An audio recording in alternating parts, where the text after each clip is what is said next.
Let me repeat myself by picking up or it's the other way around. Let me pick up where I left off the last recording by repeating myself. Um, this electrolyte recipe that I make from scratch, electrolyte water, is mighty cool stuff because the borax, I'm realizing, puts me back on the path of Dharma. I'm 67 with the body of a 77-year-old, according to a psychic healer. And I don't disagree with that opinion at all. I was shocked that I had to hear somebody say it. It's bad enough I have to live it, but hearing it put into words by another mouth, an objective opinion, an outside opinion, it was devastating. It was like, oh shit, you mean I got to face it? I'd rather be in denial, but there's no mistaking it. Antifreeze accelerates the aging process, might even kill you. But so the problem with antifreeze is cancer, blood cancer, liver cancer, you name it, you can get it. Because it mutates the genes and increases the likelihood of cancer down the line. The immediate risk is kidney failure and immune system failure, but mostly kidney failure. Your body shuts down and goes to permanent sleep, as Shakespeare might put it. The big sleep, or whoever said that. So it's pretty serious hazard that we have in our environment. And, the car manufacturers insist that you'll avoid the warranty if you replace it with Sierra Freeze, which is a propylene glycol, which is analogous to ethylene glycol, but not as not hazardous at all. They put propylene glycol in cosmetics, but ethylene glycol, they actually put it in the weirdest of places that it should not be anywhere. They'll put it in the cleaning fluid that some people will use to clean out their cabin filter in their car rather than go to the trouble of replacing and the expense of replacing their cabin filter, and then spray that shit all over you. Or when you turn on your fan in your car heater or car AC. Or they'll put it on a little spray bottle that you can wipe down your computer monitor screen. In the old days, we had cathode ray tube screens, monitors. I don't know what they use on LCD monitor screens, but it had antifreeze in it. I was working for this guy, a kombucha manufacturer. I was his bookie. He was his accountant. I did labels and orders, and I learned all about the operation. But then he wanted me to do other odd jobs, like clean the computer screen on some monitor of a computer that he wanted me to prep and get ready for him. And he gave me the bottle. He just bought it. He didn't look at the ingredients. He was born healthy. His mom did everything right. But me, I was born sickly, so I have to read ingredients. I don't like being a hypochondriac. I'd rather not be.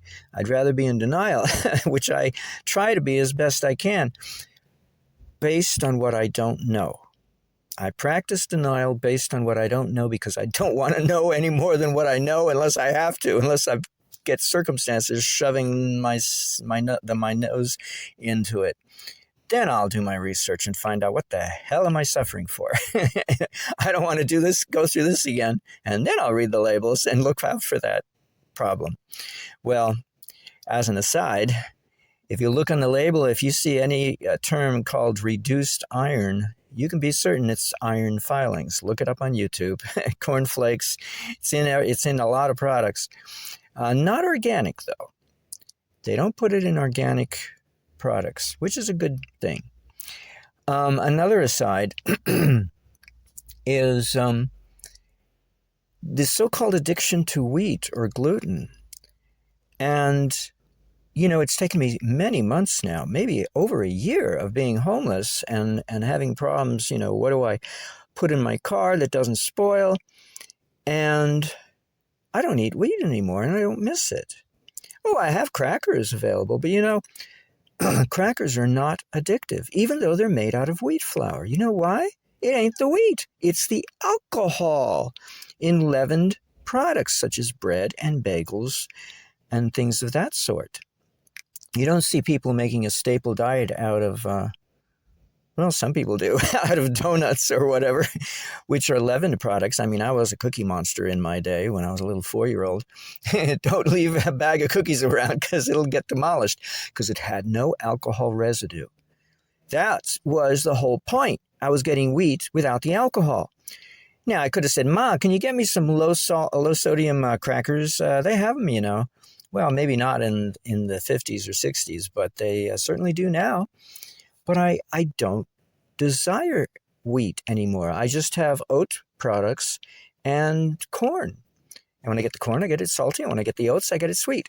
But no alcohol. Zip. Because A, bread doesn't keep in the car anyway at room temperature and beyond when it gets warmer in the daytime. Cooking in the car, it just doesn't keep. It spoils. Even though I thought I had a good technique down, wrapping each slice of bread in paper towel, it still eventually would spoil and create more alcohol and more yeast, giving me bloat and gas and drunken debauchery. Well, if I eat a slice, if I go and get a sandwich, I thought, oh, I'm such a smart person. I'll just, for convenience, Uber driver, I'll just stop in and spend some of my earnings on a sandwich. Wrong answer. It doesn't work. I get woozy and then I can't function. I have to drive sober I have to be sober all the time. And so this lesson of being homeless and an Uber driver at the same time has taught me to be sober. It's taking me a lifetime to figure out how to do it. It's not easy because when you're born of an alcoholic mother who was an alcoholic during the first 2 trimesters of your gestation with her, she was fasting on a raw food vegan diet of spoiled fruits and vegetables, juicing spoiled grapes and spoiled carrots, 50-50 blend in the Champion juicer all day long as our major source of carbohydrates, probably the only source for the most part. That's a lot of alcohol to give to children, to give to fetuses, and to give to yourself when you're pregnant. Dad didn't bother worrying. He was smoking a pipe all day long. He got a stimulant to keep him going. But we suffered. And although my brother grew out of it physically, mentally, he never grew out of it. He's got the most atrocious hatred for what his father put him through. And I say his father because I wasn't around. By the time I get around, my father died on me, so I don't even know what having him around was like. But I got it before I was born rather than afterwards. And so I was sickly as a kid because I couldn't eat a standard American diet and get by on it. There was no way I could handle it. And like I said before, it's taken me a lifetime to figure it out. So this electrolyte mixture and staying away from leavened bread, actually there was a time 30 years ago in which I was inspired when I was going to see Charlie Lutz give advanced lectures to transcendental meditators once a week. I was inspired to take up bread making, but a little differently than the way I did it as a 15-year-old. I pulled down all the cookbooks off my mom's shelves. And I went through it, every single major thing until I even made a whole meal. What was it? It was, it was some kind of pot roast in a big thing. And I think rice I didn't. Yeah, I made a double layer chocolate cake with icing. I made the whole meal except for the salad and the broccoli. My mom made that. And I made everything else, the main course and the dessert. Some kind of pot roast, I think it was. I can't remember what it was. But what I got focused on was bread. For some reason, it did something for me. And I know now from a past lifetime, I had a little sweet shop when I was a mercenary in France. When we were off duty, not making money soldiering for profit. I put in my dollars, sunk some of my money, hard-earned cash, into running a little sweet shop, which I don't know, if I made a profit or not. It didn't matter. The point of it was I put smiles on people's faces. I wasn't stealing from them anymore by forcibly taking things from them. Instead, I was baking little sweet things for them to go home and feel real good about, and it made me feel good. Well, 30 years ago, I was doing something similar, only this time I had to do it healthy. So I made unleavened bread in a toaster oven. And because it was shaped like a loaf, the inside never got cooked fully. It was semi-raw, semi-cooked. Only the outer surface was fully cooked. And I had to cook it at low temperature, like 250 degrees. It took about 3 hours. I'd flip it in the middle. And it was mostly the steam, the moisture in the loaf that was causing the leavening, but not much, but just enough that it was chewable. It wasn't a brick. I could chew it. It was just very, very dense, heavy. You wouldn't want to throw it at someone. But it was healthy as hell. And Charlie had me like on a fasting diet, and I was eating only that and cooked vegetables after he had already had me on a diet of vegetables and fish for like a month or two, and then meditating up a storm, slowly increasing my meditation time until he had me switch to bread and vegetables. And then my God, when I closed my eyes to meditate, I was bright as a noonday sun inside of me. I could see it it was clear as day. I mean, I was really lit up like a light bulb, like one of these light bulbs at the stadiums, for nighttime football games at high schools. I mean, I was really lit up. Couldn't handle it. Eventually, I broke down, but by making stupid, foolish, mistaken decisions. But anyway, so leavened bread just doesn't agree with me. And now that I've been away from leavened bread for over a year, I have no desire for wheat products at all. I've got crackers in the trunk. I got crackers up front. Crackers in the trunk I haven't opened yet, and crackers up front in the car that I have already opened, but I have no desire to finish it. I just keep buying not potato chips. That attracts cockroaches. They love the smell of potato chips. No, I stay away from that. They're too greasy anyway. If I want potatoes, I get potato wedges from the delicatessen and make sure I eat it up, and anything left over, I put in a Ziploc. Anything left over that stinks, I put in a Ziploc to make sure I don't attract cockroaches. That's the last thing I need in my car. No, I get tortilla chips. Nice, salty, organic tortilla chips. With or without the lime, with or without the jalapeno. I mean, it's really cool stuff. And then, of course, Bobo's oats, sweetened oat confections. They're really cool, too. And ginger capsules to keep me nice and warm inside at night. But really no vitamins to speak of. Occasionally I'll take cayenne pepper when I need to, but mostly lots of ginger. And once in a while I'll have either chicken or fish, but only on occasions. And canned yams, canned squash. I've given up on string beans and tomatoes. The tomatoes are too acidic and the string beans are too beany. I don't know. Once in a while I'll have a can of chili, vegan chili. So I buy mostly vegan, only vegan stuff. Once in a while as a treat, maybe I'll go into Subway and get a bowl, not a sandwich, of course, with a veggie burger with melted cheese and 2 tiny little jalapenos and lots of avocado. more. And that's good enough. It's like a snack. It's not a heavy meal. I gave up buying meat substitute wieners because I find they're too rich, and it just intensifies my hostilities. I have anger issues. I have a hard time tolerating stupidity and everything that's wrong in the world. So the last thing I need to do is to fan the flames of hostility. I'm already hostile enough. I got to cool down that ardor as best I can by joining the gym and exercising, work out. But I stay away from wheat only because I've lost my addiction. Kind of like, what's that guy who's that talk show host that TM teachers cringe when they say his name or think of him, even though they have to compliment him on bringing in meditators whenever he mentions TM. He's in New York, I think, and he swears by it. He does it regularly. More than I can say for me. I'm trying to restart myself, but it's hard. It shouldn't be. It should be easy and effortless. Where'd the hardness come from? It doesn't belong.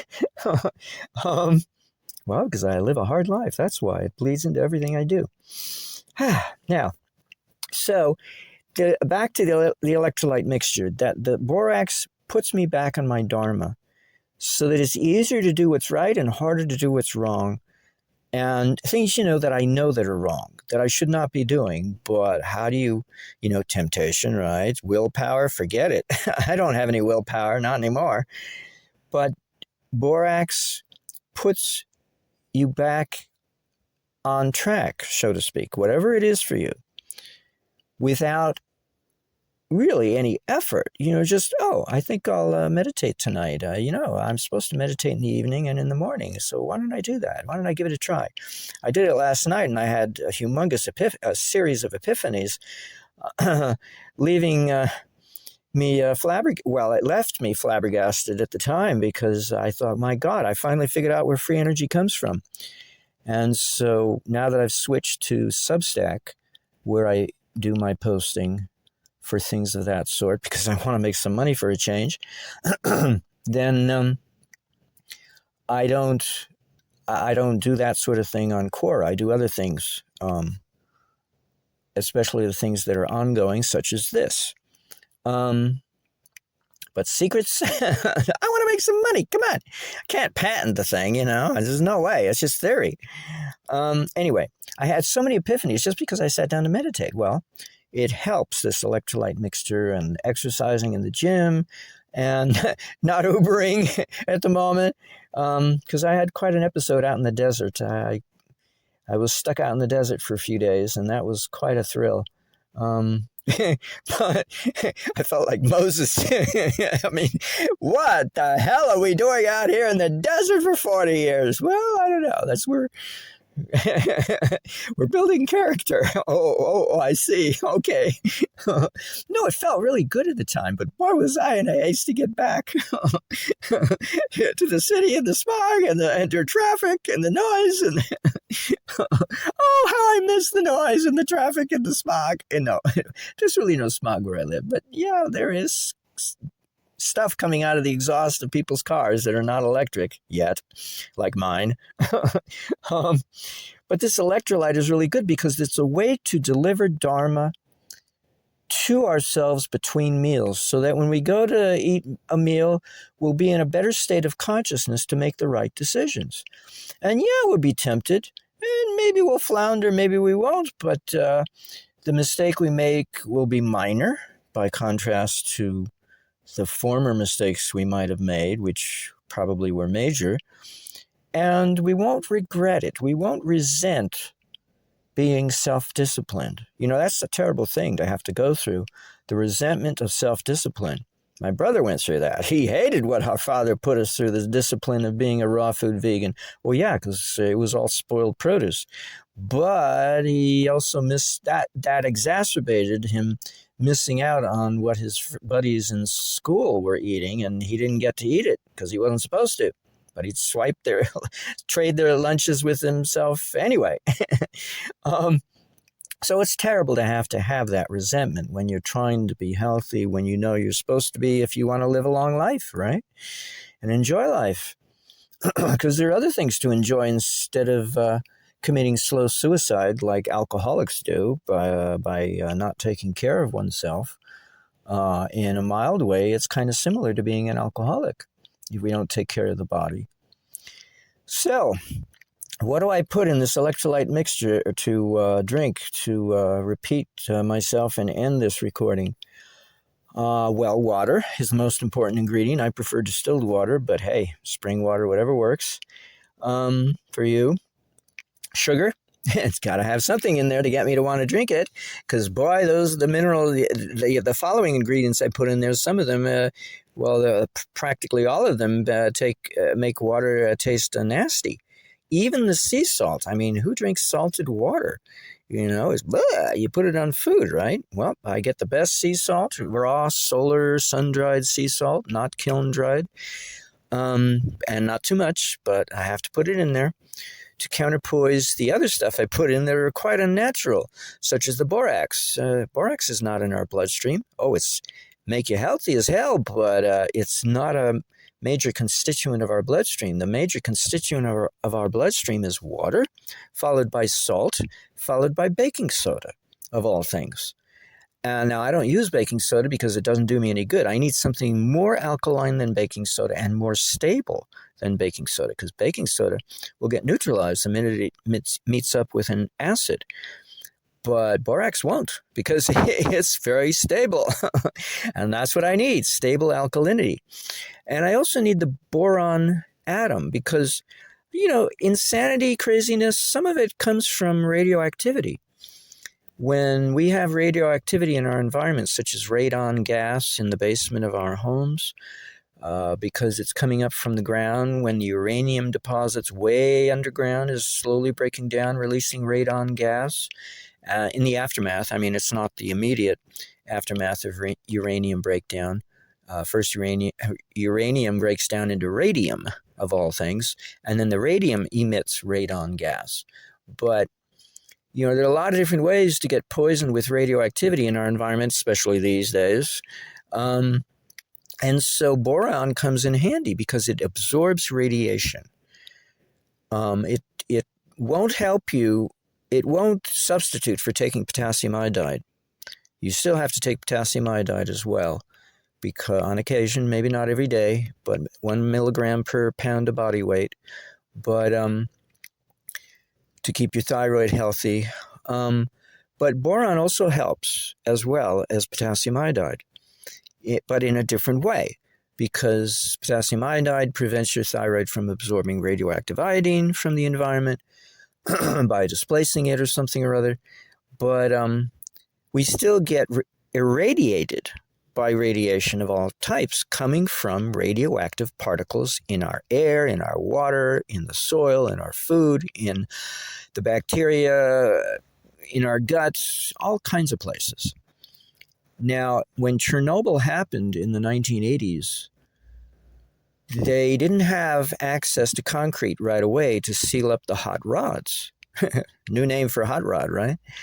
And of course, a hole had been blown in the, well, not blown, but melted in the roof directly over the rods. So when winter was to arrive, they might have a rainstorm and wash that radioactivity and have it drain all over the countryside. Oopsie, we don't want that. Well, they ordered the concrete, but while they were waiting for the concrete to arrive, they immediately went to the market and got themselves borax, because they had plenty of that in the grocery store.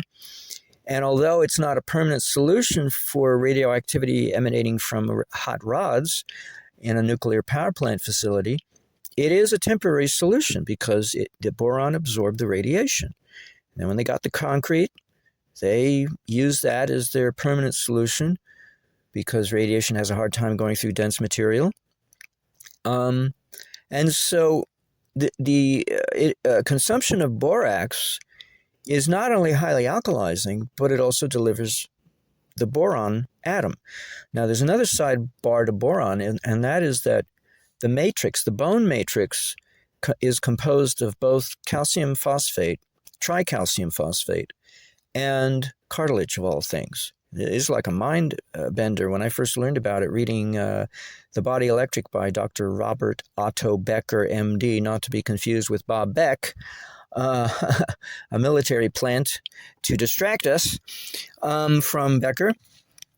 Becker mentioned that the bonding agent between the cartilage in our bone and the calcium phosphate in our bone, it can be done by any one of 6 different atomic elements, one of which is the boron atom. A few others is copper, beryllium, I can't remember the other 3. And it has to do with the atomic radius of those atoms. They just fit as multiples, like the largest one of the 6, and then the smaller ones, you just do multiples of them. The body does multiples of them, and they all add up to be perfect fit. To fit, they're the key or the link, the chain link that holds the cartilage together with the matrix, because it's interspersed, it's mixed up, the cartilage with the bone at the molecular or level or at the cellular level, but it has to bind at each of those cellular junctions, or similarly enough in terms of dispersion, and so these compounds, these 6 different atomic elements, are there to bind the bone with the cartilage, and boron is one of them. And when it says in the Bible that the bones of the patriarchs were taken up from Egypt and taken to the Holy Land, it kind of has new meaning. And when Charlie Lutz would tell us that at the age of 14, well, prior to the age of 14, our spirituality is sequestered in our heart. in the thymus, actually. But after the age of 14, it shifts over to the bones. And then it gives new meaning to why the bones of the patriarchs were taken up in the first place. Why bother? Or why the Yamamamao, if I said it correctly, Native Americans of South America, the Amazonian rainforest, grind up the bones of their cremated, deceased, departed relatives and put it in their soup and eat it. And they eat the bones of it because they want their spiritual force. They believe well, it's a kind of form of worship, I guess, of the elders. One way to look at it. Nutritious, though. Yeah, well, they probably need the calcium phosphate. Well, anyway, whatever. Well, it sounds disgusting, I know. Anyway, so boron has various uses, and I've tried chelated boron capsules, and I just don't get the same results as the consumption of borax, so I stick with borax. But how do you take it? It tastes nasty. It's the most bizarre tasting bitter compound you can imagine. So, but I put other compounds in the electrolyte mixture besides the sugar and the borax. I put in a little bit of food grade diatomaceous earth to make sure I don't have too much incidence of parasites in my gut. And I put in dipotassium phosphate and sea salt. Yeah, excuse me, that's it. And it's really cool. It really works. It's a wonderful mixture so the dipotassium phosphate helps me take the borax basically, and the salt. And the salt also helps me take the dipotassium phosphate along with the borax because both of those are not predominant in our bloodstream. Only salt is. So you need the salt to try to set things right, but I also need the dipotassium phosphate to get me to want to take the borax because phosphate ion is a stimulant to desire more consumption. That's why they put phosphoric acid in Coca-Cola. That's why they put dipotassium phosphate in the Nut Pods coconut creamer, and they put dipotassium phosphate in vitamin water. The brand name is called vitamin water. They put phosphate ion in a lot of food products because they know they can sell more product that way. And being what I've seen, what my cats went through, dying off before I got sick from antifreeze poisoning, initially, not just the kidneys shut down and the immune system, but your appetite, your digestion, your absorption, your elimination, everything shuts down. So I need phosphate. Of all things, the very thing we don't want to put in our laundry detergent, I'm putting inside of my body because I need it to live, to want to eat and drink. So it gets me, I have a hard time drinking water, let me tell you. But even with the electrolyte mixture, I only drink a liter of water a day of that electrolyte mixture because it's so rich in borax and salts that I don't want to drink it all day long. So I drink the Nut Pods, which has dipotassium phosphate and coconut and almonds and a few others, but no sugar. And it's got lots of nice saturated fat that coconut cream possesses. I love coconuts. And drunken, as a beverage, I love it. It's great. And it keeps. I buy them in the small 8-ounce, whatever it is. What size is this? 11.2 fluid ounces, 330 milliliters. I mean, and I'm getting now pistachio, special edition. Ooh, it's so yummy. I mean, a lot of their flavors I don't care for, but the plain, the hazelnut, and the pistachio are the only ones I can tolerate. But whenever they have pistachio, I get that alone because that alone is the best. In my opinion, because I love pistachios. I just don't have any teeth anymore to speak of to chew any nuts. I have to have all my food chewed for me by machinery before I can consume it. Well, that's enough of... one other thing on my list of things that I keep in my car. I may not take vitamins, except I take ginger mostly. But I do keep a little bottle of lemon juice handy. And I don't like getting the ones with preservatives in the market, even though there's nothing wrong with preservatives, quite frankly. But I get organic lemon squeeze by Ingrilli, Ingrilli, Ingrilli. because I like organic foods. I like shopping organic, and it's organic lemons. And it's got water, organic lemon juice, citric acid, and organic lemon oil, and that's it. It's great. I pop my head back and open up my mouth wide as if I was a contact lens wearer. And instead of squirting it in my eye, which I don't think I would want to do, I squirt it in my mouth. And it's a shock at first because, I'm an alcoholic all the time. I produce alcohol without even trying. That's why I have to fight against it all the time, because I have candida overgrowth in my body. So at first, the lemon juice is a shock. But then I go, oh, I want more. And then I can't get enough. Oh my God. It's like, woo, give me more. Because it's good. I need it. Lemon is cleansing for the liver. And as a automatic alcoholic, my liver needs all the help it can get. Oh yeah, I also keep a bottle of chelated magnesium handy, magnesium biglycinate, in case I get leg cramps, because I sleep all curled up in a ball in a cold car, and if I drive, I don't want to get leg cramps while a client's in the car. That's no good. Woo! How do you use your right leg when it's busy cramping up on you? And if I get stomach cramps, I keep calcium citrate tablets on hand to alleviate stomach cramps. So I really don't take vitamins per se. I'll take minerals, I'll take herbs, but I really don't need vitamins because I include a little chicken or fish once in a while, and B12 is the only thing else to worry about. Anywho, I guess that's enough said. Because, lemons is kind of a vitamin-rich food. So I try to eat vitamin-rich, like yams, for instance. Pumpkin. Ooh, pumpkin, yummy.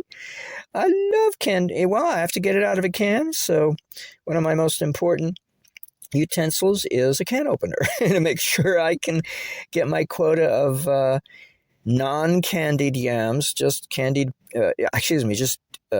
yams from the health food store, organic yams in a can, or pumpkin I'll get wherever I can get it, because they don't mess it up with it. They don't mess it up. They just put pureed pumpkin in the can. I think it's Libby's, or whatever it is. Whatever works that's pure. Because, I think squash really doesn't have any pests, so it's usually not sprayed. I don't think it is. Whether it's pumpkin or squash, it really doesn't have any pests to speak of, which is a good thing. Avocados is another one that doesn't have a whole lot of pests, so you can get away without having to eat organic avocados if you're so inclined and desperate to boot. Let's see. I guess that's it. I've reverted back to the use of cast iron soap for my body wash. I don't know. These other soaps, they just leave a residue, even though they're, pH balanced, blah, blah, blah, and they got vitamins and whatnot. They leave a residue of so much glycerin or whatever it is they're leaving on the skin that it's like, ew, it's disgusting. So I just switched back to good old Bronner's cast iron liquid soap, which is potassium-based, unlike the bar Bronner's soap, which is sodium-based. Because I need, lots of potassium in my diet. I need it whenever I can get a hold of it, because I'm always processing it. The body retains sodium, so I don't need that much sodium. But I need lots of potassium to help me stay alkaline. That's why I take extra magnesium and calcium, because I have to alkalize, because I just go acidic so readily due to the propensity that my body possesses for reverting to candida overgrowth, which creates acetic acid, vinegar, I believe maybe lactic acid as well, but acetic acid in particular. Vinegar is pretty strong stuff. After it ferments everything and turning it to sugar, eventually it turns it into vinegar. And that can be very deprecating to the body if draining out our mineral reserves, starting with the sodium starting with the potassium, actually. Yeah, starting with the potassium. So I have to make sure I get adequate potassium. So from whichever way possible, yams, squashes, dipotassium phosphate. um, um, right. Anyway, oh, as a treat, right. So I'll have cheese as a treat once in a while. But the only other dairy product as a treat is sheep's milk yogurt. It comes without any sugar or anything added to it, just lactobacilli organisms. Oh, it is fantastic because lanolin, oh my God, it's such a like coconut, it's such a rich sensation, satisfying sensation. I once was awake. I knew in my heart that I should try it out, but I was queasy. What? Eat lanolin? Huh? But when I found a vegetable-based bouillon cube, one of the ingredients, not the main one, the main ingredient was salt, unfortunately, but another ingredient in there besides the powdered vegetables was lanolin, of all things, as a source of fat. And it's such a rich, satisfying feeling and concentrated. So you don't have to have a whole lot of fat to get that satisfaction. It just coats your insides and makes you feel so yummy inside. There's something about those sheeps. They must feel yummy all the time. And they share it with us when they give us lanolin. Anyway, enough said, I guess.